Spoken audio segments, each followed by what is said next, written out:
Whatever state you are in, whether you are feeling up or down, we are always encouraged to feel grateful. Whether it's from religion, a self-help guru, or your friends or family, there is always this constant encouragement to be grateful. But have we allowed ourselves the time to take a look at this? Perhaps it's something that you shrug off because you hear it so often, and so it must be something that is overrated. Or perhaps it's something that you already do all the time, being grateful for the small things in life, right?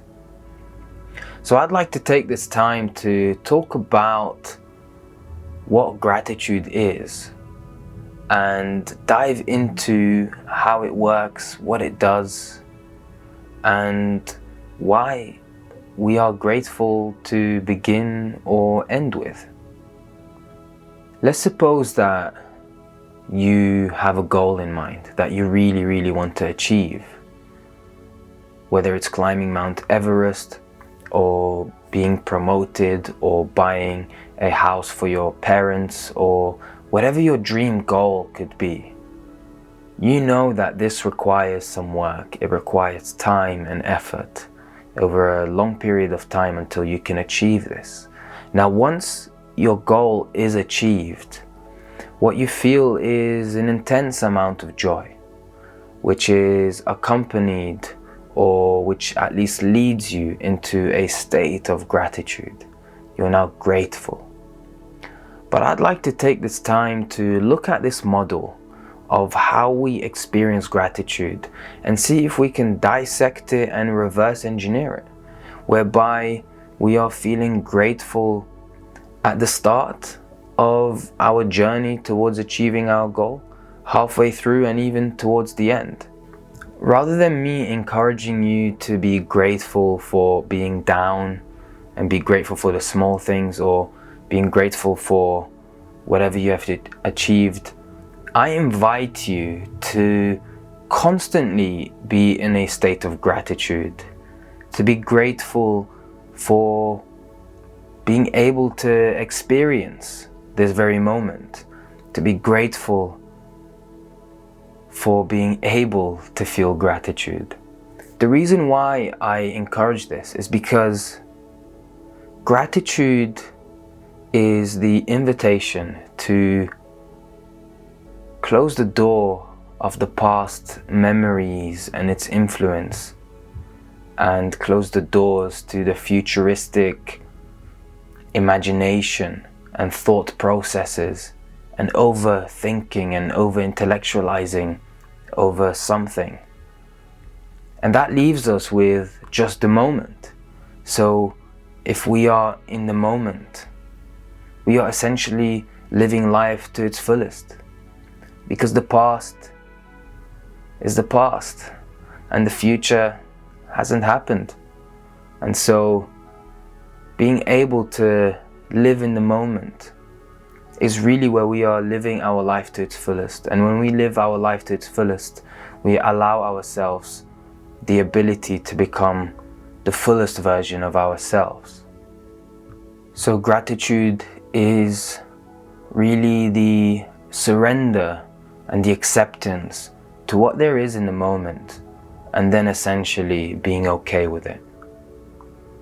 If we somehow teach ourselves or program ourselves to make sure that gratitude is the immediate response to whatever event in life, whatever we may face, whether it's an unfortunate event, whether it's a fortunate one, the immediate response is encouraged to be grateful. Now you may say, how can you be grateful if a loved one is hurt? How could you be grateful if someone passes away?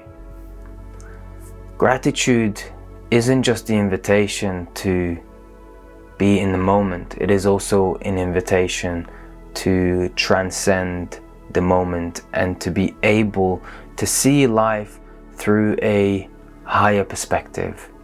If you are lost in a forest, which we can sort of look at a moment of suffering, You are lost in a forest and you are walking around in circles and circles, and you are tired, you're running out of supplies, and things aren't looking too good.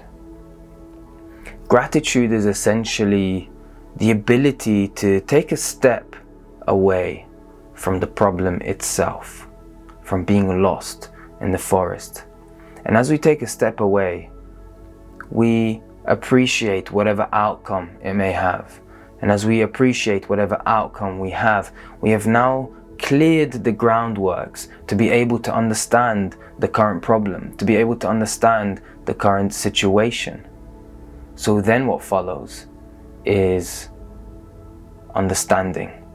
And so when there is understanding, when you are lost in the forest, you, within that understanding, come up with an idea to climb the highest tree or to go to the most elevated point. Because as you go to the most elevated point in that forest, you may be able to see the end of the forest and then come up with the way of getting out of the problem. And so gratitude is essentially allowing ourselves to be okay with what is. And so if we are in a state of constant gratitude, if every moment is a moment of gratitude, if every single breath we breathe is a moment of gratitude, every heartbeat is a beat of gratitude, and every cell is grateful for being here, we are always allowing ourselves to be in a more higher perspective, a more understanding perspective to every moment. And so whenever we are faced with a moment of suffering, it sort of dissolves into thin air almost immediately. If I could summarize this whole talk into one line, it would be that gratitude is your doorway to liberation.